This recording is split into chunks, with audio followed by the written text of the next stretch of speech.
ನಮಸ್ಕಾರ. ಎಲ್ಲರೂ ಹೇಗಿದ್ದೀರಾ? ಎಲ್ಲರೂ ಆರಾಮಾಗಿದ್ದೀರಾ ಅಂತ ಭಾವಿಸ್ತೀನಿ. ಶಾಂಭವಿ. ನಾನಿವತ್ತು ನುಗ್ಗೆ ಸೊಪ್ಪಿನ ಉಪ್ಸಾರು ಜೊತೆಗೆ ರಾಗಿ ಮುದ್ದೆನೂ ಹೇಗೆ ಮಾಡ್ಕೊಳ್ತೀನಿ ಅನ್ನೋದನ್ನು ತೋರಿಸ್ತಾ ಇದ್ದೀನಿ. ಮೊದಲಿಗೆ ನಾನಿಲ್ಲಿ ನುಗ್ಗೆ ಸೊಪ್ಪು ತೊಳೆದು ಎತ್ತಿಟ್ಕೊಂಡಿದ್ದೀನಿ. ಮತ್ತು ಬೇಳೆಕಾಳು, 2 ಥರ ಬೇಳೆಕಾಳನ್ನು ಒಂದೊಂದು ಗ್ಲಾಸಲ್ಲಿ 100 ಗ್ರಾಮ್ ಗ್ಲಾಸ್ ಅದು ಅಳತೆ ಅದನ್ನು ಹಾಕಿ 2 ಗ್ಲಾಸ್ ಹಾಕಿ ಅದಕ್ಕೆ ನೀರು ಹಾಕಿ ಹಾಗೆ ವಿಷಲ್ ಕೂಗಲಿಕ್ಕೆ ಇಟ್ಟೆ. ಈಗ ನಾನು ಯಾವುದೇ ರೀತಿ ಉಪ್ಪನ್ನ ಸೇರಿಸ್ಕೊಂಡಿಲ್ಲ. ಇದಾದಮೇಲೆ ನಾನೀಗ ಒಣಮೆಣ್ಸಿಕಾಯಿನ ತೊಗೊಂಡಿದ್ದೀನಿ. ಒಟ್ಟು ನಾನಿಲ್ಲಿ 15 ಒಣಮೆಣ್ಸಿಕಾಯಿನ ತೊಗೊಂಡಿದ್ದೀನಿ. ಕೆಲವರು ಎಣ್ಣೆಲಿ ರೋಸ್ಟ್ ಮಾಡಿರೋದನ್ನು ನಾನು ನೋಡಿದ್ದೀನಿ. ಬಟ್ ನನಗೆ ಗೊತ್ತಿರೋ ಹಾಗೆ ನಮ್ಮ ಮನೇಲೆಲ್ಲ ಮುಂಚೆ ನಮ್ಮ ಕಡೆಯೇ ಒಲೆಯಲ್ಲಿ ಅಡುಗೆ ಮಾಡೋರು ಈಗಲೂ ಕೂಡ ಮೆಣಸಿಕಾಯಿನ ಕೆಂಡದಲ್ಲಿ ಸುಟ್ಕೊಳ್ತಾರೆ. ಬಟ್ ನಾವು ಮುಂಚೆಯಿಂದನೂ ಇದೇ ರೀತಿ ಸುಟ್ಕೊಳ್ಳೋದ್ರಿಂದ ನಾನು ಎಣ್ಣೆಲಿ ಫ್ರೈ ಮಾಡಿಲ್ಲ. ಜೊತೆಗೆ ಒಂದು ಸಣ್ಣ ನಿಂಬೆಹಣ್ಣು ಗಾತ್ರ ಅಥವಾ ಅರ್ಧ ನಿಂಬೆಹಣ್ಣು ಗಾತ್ರ ಹುಣಸೆ ಹಣ್ಣನ್ನು ತೊಗೊಂಡು ನಾನು ಡೈರೆಕ್ಟಾಗಿ ಸ್ಟವ್ ಮೇಲೆ ಇಟ್ಟು ಸುಟ್ಕೊಳ್ತಾ ಇದ್ದೀನಿ. ಎರಡನ್ನೂ ಜಾಸ್ತಿ ತುಂಬ ರೋಸ್ಟ್ ಮಾಡೋಕ್ಕೆ ಹೋಗಬಾರ್ದು, ಮೀಡಿಯಮ್ ಆಗಿರಬೇಕು. ಇಲ್ಲ ಸೀದೋಗ್ಬಿಟ್ರೆ ಟೇಸ್ಟು ಹೊರಟೋಗುತ್ತೆ. ಮೇನು ಇದು ಸೀದೋದ್ರೆ ಇನ್ನು ಖಾರನೇ ಚೆನ್ನಾಗಿ ಬರಲ್ಲ. ಸೊ ಹಾಗಾಗಿ ನೋಡಿಕೊಂಡು ಸುಟ್ಕೋಬೇಕು ಅದನ್ನು. ನಾನೀಗ ಇದನ್ನು ಜಾರ್ಗೆ ಹಾಕ್ಕೊಳ್ತಾ ಇದ್ದೀನಿ. ಸುಟ್ಟಿರೋ ಹುಣಸೆಹಣ್ಣು ಹಾಕ್ಕೊಂಡೆ ಮತ್ತು ಮೆಣಸಿಕಾಯಿ ಮತ್ತು ಕಲ್ಲುಪ್ಪನ್ನ ಹಾಕೋತಾ ಇದ್ದೀನಿ. ಮುಂಚೆ ಒಳ್ಕಲ್ಲಲ್ಲಿ ರುಬ್ತಾಯಿದ್ರು ಖಾರನ. ಕೈ ಉರಿಯುತ್ತೆ ಅಂದ್ರೂ ನಮ್ಮ ಅವದಿರು ಎಲ್ಲರೂ ಕೈಯಲ್ಲಿ ಆಡಿಸ್ತಾಯಿದ್ರು. ಅದ್ರ ಗಮನನೇ ಬೇರೆ ಆಗ. ಬಟ್ ಆ ಲೆವೆಲ್ಗೆ ಗಮನ ಬರಬೇಕು ಅಂದರೆ ಈಗಲೂ ಒಳ್ಕಲ್ಲಲ್ಲೇ ಖಾರ ರುಬ್ಬಬೇಕು. ಬಟ್ ಆಗಲ್ಲ, ಯಾಕಂದರೆ ಕೈ ತುಂಬ ಉರಿಯುತ್ತೆ ಖಾರ ಇರೋದ್ರಿಂದ. ನಾನಿಲ್ಲಿ 1.5 ಸ್ಪೂನ್ ಜೀರಿಗೆ ಹಾಕ್ಕೊಂಡಿದ್ದೀನಿ, 1 ಸ್ಪೂನ್ ಮೆಣಸು ಹಾಕ್ಕೊಂಡಿದ್ದೀನಿ. ಅದು 1 ಸ್ಪೂನ್ ಫುಲ್ದೇ ಮೆಣಸು. ಸ್ವಲ್ಪ ಹಾಕೋಬೇಕಾದ್ರೆ ಚೆಲ್ತು ಅಂತ ಅದನ್ನು ಸಪ್ರೇಟಾಗಿ ಹಾಕ್ತೆ. 1.5 ಜೀರಿಗೆ, 1 ಸ್ಪೂನು ಮೆಣಸನ್ನ ಹಾಕ್ಕೊಂಡು ಡ್ರೈ ಪೌಡ್ರ್ ಮಾಡ್ಕೊಳ್ತಾ ಇದ್ದೀನಿ ನಾನಿಲ್ಲಿ. ಯಾಕಂದರೆ ಎಲ್ಲನೂ ಈಗಲೇ ಹಾಕಿ ಬ್ಲೆಂಡ್ ಮಾಡಿಕೊಂಡ್ರೆ ನೀಟಾಗಿ ಫೈನ್ ಪೇಸ್ಟ್ ಆಗಲ್ಲ. ಸೊ ಹಾಗಾಗಿ ಇದಿಷ್ಟನ್ನು ಫಸ್ಟು ಹಾಗೇ ಪುಡಿ ಮಾಡ್ಕೊಳ್ತಾ ಇದ್ದೀನಿ. ಈ ಥರ ಪೌಡ್ರ್ ಆಗಬೇಕು. ಅರ್ಧಂಬರ್ಧ ಕೂಡ ಆದ್ರೂ ಆಮೇಲೆ ಮತ್ತೆ ನೀರು ಹಾಕಿದ್ಮೇಲೆ ಚೆನ್ನಾಗಿ ಪೇಸ್ಟ್ ಆಗಲ್ಲ. ಬೇಳೆಕಾಳು ಆ್ಯಕ್ಚುಲಿ ತುಂಬ ಚೆನ್ನಾಗಿ ಬೆಂದೋಗ್ಬಿಟ್ಟಿದೆ. ಅಷ್ಟು ಸ್ವಲ್ಪ ತಿನ್ನಲಿಕ್ಕೆ ಆಗುವಷ್ಟು ಬೇಳೆಕಾಳನ್ನ ಬೇಯಿಸ್ಕೊಂಡ್ರೆ ಸಾಕು. ಬಟ್ ನಾನಿಲ್ಲಿ ಸ್ವಲ್ಪ ಜಾಸ್ತಿ ಬೆಂದ್ಬಿಟ್ಟಿದೆ. ವಿಷಲ್ ಒಂದು ಕೂಗಿಸ್ಬಿಟ್ಟೆ. ಕೂಗೋಕ್ಕೂ ಮುಂಚೆ ಆಫ್ ಮಾಡಬೇಕಾಗಿತ್ತು.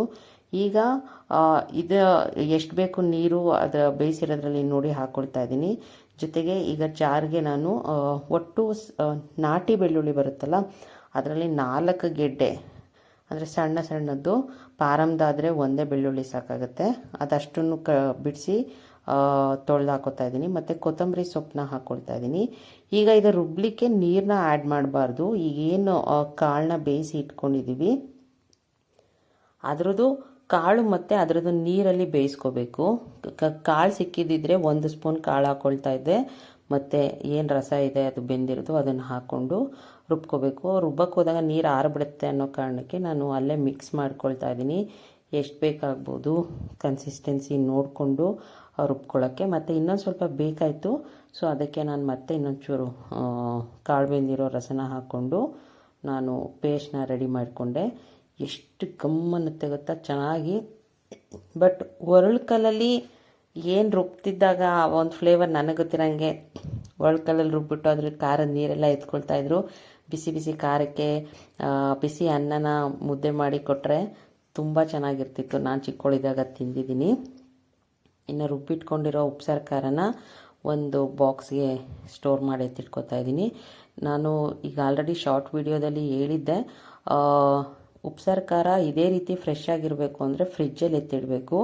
ಇಲ್ಲ ಅಂತಂದರೆ ಹೊರಗಡೆ ಇಟ್ಟರೆ ಏನಾಗುತ್ತೆ, ಸ್ವಲ್ಪ ಅದ್ರದ್ದು ನೀರಂಶ ಎಲ್ಲ ಹೊರಟೋಗ್ಬಿಡುತ್ತೆ. ನಾವು ಇದನ್ನು ಯೂಸ್ ಮಾಡಿದ್ಮೇಲೆ ತೆಗೆದು ಫ್ರಿಜ್ಗೆ ಎತ್ತಿಟ್ರೆ ಅದು ಕೆಡಲ್ಲ. ಇಲ್ಲಾಂದರೆ ಹೊರಗಡೆ ಇಟ್ಕೊಂಡು ಯೂಸ್ ಮಾಡ್ತೀನಿ ಅಂತಂದರೆ ಮ್ಯಾಕ್ಸಿಮಮ್ 1 ವೀಕ್ ಬರುತ್ತೆ ಅಷ್ಟೇ. ಇನ್ನು ಸ್ವಲ್ಪ ಖಾರನ ಏನು ಜಾರಲ್ಲಿ ಉಳಿಸ್ಕೊಂಡಿದ್ದೆ ಅದರದ್ದು ನೀರೆಲ್ಲ ತೊಳೆದು ಹಾಕಿದೆ. ಮತ್ತು ಏನು ತೊಳೆದು ಇಟ್ಕೊಂಡಿದ್ದೆ ನುಗ್ಗೆ ಸೊಪ್ಪನ್ನ ಅದನ್ನು ಕೂಡ ಈಗ ಜೊತೆಗೆ ಹಾಕ್ತಾಯಿದ್ದೀನಿ. ಕೊತ್ತಂಬರಿ ಸೊಪ್ಪು ಸುಮ್ಮನೆ ಗಮನ ಚೆನ್ನಾಗಿ ಬರಲಿ ಅನ್ನೋ ಕಾರಣಕ್ಕೆ ಆ್ಯಡ್ ಮಾಡ್ತಾಯಿದ್ದೀನಿ. ಹಾಕಲೇಬೇಕು ಅಂತ ಏನಿಲ್ಲ. ಇದಿಷ್ಟನ್ನು ಹಾಕಿ ಉಪ್ಪು ಹಾಕಿ ಅದನ್ನು ಒಂದು ಕುದಿ ಬರಲಿಕ್ಕೆ ಬಿಟ್ಟೆ. ಈ ಕುದಿ ಬರೋದ್ರಲ್ಲಿ ನಾನೀಗ ರಾಗಿ ಮುದ್ದೆನ ರೆಡಿ ಮಾಡ್ಕೊಬಿಡ್ತೀನಿ. ನಾನಿಲ್ಲಿ ಇದು ಚೊಂಬು ಅಂತ ಕರಿತೀವಿ ನಮ್ಮ ಕಡೆ, 2 ಚೊಂಬು ನೀರನ್ನ ಹಾಕ್ಕೊಂಡು ಮಳ್ಳಕ್ಕಿಟ್ಟಿದ್ದೀನಿ. ಇಲ್ಲಿ ಯಾವುದೇ ರೀತಿ ನಾನು ಉಪ್ಪು ಎಣ್ಣೆ ಸೇರಿಸ್ತಾ ಇಲ್ಲ. ನಾನು ರೆಗ್ಯುಲರಾಗಿ ಹೇಗೆ ಮಾಡ್ಕೋತೀನಿ ಅದೇ ರೀತಿ ತೋರಿಸ್ತಾ ಇದ್ದೀನಿ. 2 ಚೊಂಬು ಅಂದರೆ 2 ಗ್ಲಾಸ್ ಅಂತ ತೊಗೊಳ್ಳಿ ನೀವು. ಅದಕ್ಕೆ ನಾನಿಲ್ಲಿ ಬಟ್ಲು ಇಟ್ಕೊಂಡಿದ್ದೀನಿ. ನನಗೆ ಯಾವಾಗಲೂ ಬಟ್ಲಲ್ಲೂ ಇದೆ ಅಭ್ಯಾಸ. ಅದು 1/4 1 ಬಟ್ಲು ಪೂರ್ತಿ ಹಾಕಿದ್ದೀನಿ. 1/4 ಭಾಗಕ್ಕೂ ಸ್ವಲ್ಪ ಹಸಿಟ್ಟನ್ನ ಹಾಕ್ಕೊಂಡಿದ್ದೀನಿ ಹಿಟ್ಟನ್ನ. ಅಂದರೆ ನಿಮಗೆ 1.5 ಗ್ಲಾಸ್ವರೆಗೂ ಬರುತ್ತೆ. 1/4 ಗ್ಲಾಸಿಂದ 1.5 ಗ್ಲಾಸ್ ಬರುತ್ತೆ ರಾಗಿ ಹಿಟ್ಟು 2 ಗ್ಲಾಸ್ ಅಳತೆಗೆ. ಇದು ನಾನೀಗ ನೋಡಿ ಕಂಪ್ಲೀಟಾಗಿ ಏನು ಮಾಡಿದೆ, ಅದು ಕಂಪ್ಲೀಟ್ ಮುಚ್ಕೊಳ್ಳೋವರೆಗೂ ಐ ಫ್ಲೇಮಲ್ಲಿ ಇಟ್ಟಿದ್ದೆ. ಅದು ಹಿಟ್ಟು ಕಂಪ್ಲೀಟ್ ಕವರ್ ಆದಮೇಲೆ ನೀರಿನ ಅಂಶ ನಾನು ಕಂಪ್ಲೀಟ್ ಲೋ ಫ್ಲೇಮಲ್ಲಿಟ್ಟು 10 ನಿಮಿಷ ಬೇಯಿಸ್ಕೊಳ್ತೀನಿ. ಕರೆಕ್ಟಾಗಿ ಟೈಮ್ ನೋಡ್ಕೊಳ್ತೀನಿ ನಾನು. 2 ಮುದ್ದೆ 4 ಮುದ್ದೆ ಮ್ಯಾಕ್ಸಿಮಮ್ 6 ಮುದ್ದೆ ಮಾಡೋವರೆಗೂ ನಾನು ಇದೇ ಮೆಥಡ್ನ ಯೂಸ್ ಮಾಡ್ತೀನಿ. ಜಾಸ್ತಿ ಮುದ್ದೆ ಮಾಡಿದಾಗ ನಾನು ಜಾಸ್ತಿ ಟೈಮ್ ತೊಗೊಳ್ತೀನಿ ಸ್ವಲ್ಪ ಬೇಯಿಸಲಿಕ್ಕೆ. ಇದು ಕಮ್ಮಿ ಕ್ವಾಂಟಿಟಿ ಇರೋದ್ರಿಂದ ಕರೆಕ್ಟಾಗಿ ನಾನು 10 ನಿಮಿಷ ಬೆಂದಾದಮೇಲೆ ಸ್ಟವ್ ಮೇಲೆ ಈ ಥರ 1 ನಿಮಿಷ ಹೊಂದಿಸ್ಕೊಳ್ತೀನಿ. ಅದಾದಮೇಲೆ ಕೆಳಗಡೆ ತೊಗೊಳ್ತೀನಿ. ಕಾವ್ಗೋಲ್ ಇದ್ದರೆ ಅಥವಾ ಜಾಸ್ತಿ ಮುದ್ದೆ ಇದ್ದರೆ ನಾನು ಕೆಳಗಡೆ ಕೂತ್ಕೊಂಡು ಕಾವ್ಗೋಲ್ ಸಪೋರ್ಟ್ ತೊಗೊಂಡು ನೀಟಾಗಿ ಹೊಂದಿಸ್ಕೊಳ್ತೀನಿ. ಬಟ್ ನಾನು ಇಲ್ಲಿ ಮಾಡಿರೋದೇ 2 ಮುದ್ದೆ. ಸೊ ಹಾಗಾಗಿ ನಾನು ಅಲ್ಲೇ ಕೈಯಲ್ಲೇ ಇಕ್ಲ ಇಟ್ಕೊಂಡು ಸಾಧ್ಯವಾದಷ್ಟು ಹೊಂದಿಸ್ಕೊಂಡೆ. ಒಂದು 5 ನಿಮಿಷ ಹೊಂದಿಸ್ಕೋಬೇಕು, ಯಾವುದೇ ರೀತಿ ಗಂಟಿರಲ್ಲ. ಇನ್ ಕೇಸ್ ಸ್ವಲ್ಪ ತೆಳುಗಾಯಿತು ಅಂದರೆ ಸ್ವಲ್ಪ ಹಸಿಟ್ಟನ್ನ ಹಾಕೋಬೋದು. ಇಲ್ಲಾಂತಂದರೆ ಸ್ವಲ್ಪ ಗಟ್ಟಿ ಆಯಿತು ಅಂತಂದರೆ ಬಿಸಿನೀರನ್ನ ಕಾಯಿಸಿ ಇಟ್ಕೊಬಿಟ್ಟಿದ್ರೆ ಅದನ್ನು ಕೂಡ ಹಾಕೋಬೋದು. ಆಗ ಯಾವುದೇ ರೀತಿ ಪ್ರಾಬ್ಲಮ್ ಬರೋಲ್ಲ. ಯಾವಾಗಲೂ ನಾನು ಇದೇ ಮೆಥಡ್ನೇ ಯೂಸ್ ಮಾಡೋದು. ಜಾಸ್ತಿ ಕ್ವಾಂಟಿಟಿ ಮಾಡಿದಾಗ ಸ್ವಲ್ಪ ಟೈಮಿಂಗ್ಸ್ ಜಾಸ್ತಿ ತೊಗೊಳ್ತೀನಿ ಬೇಯಲಿಕ್ಕೆ. ಅದು ಬಿಟ್ಟರೆ ನಾನು ನಾರ್ಮಲಾಗಿ 2-4 ಮುದ್ದೆ ಮಾಡಿದಾಗ ಈ ಮೆಥಡ್ನೇ ಯೂಸ್ ಮಾಡೋದು. ಸಾಂಬಾರು ಕೂಡ ಕುಕ್ ಆಗಿತ್ತು, ಊಟ ರೆಡಿ ಆಯಿತು. ಇದು ನಾನು ಮಾಡ್ಕೊಳ್ಳೋ ರೀತಿ. ಯಾರಿಗಾದರೂ ಇಷ್ಟ ಆಗಿದ್ದರೆ ದಯವಿಟ್ಟು ಲೈಕ್ ಕೊಡಿ. ಸಬ್ಸ್ಕ್ರೈಬ್ ಆಗಿಲ್ಲದೆ ಇರೋರು ಸಬ್ಸ್ಕ್ರೈಬ್ ಆಗಿ. Thank you.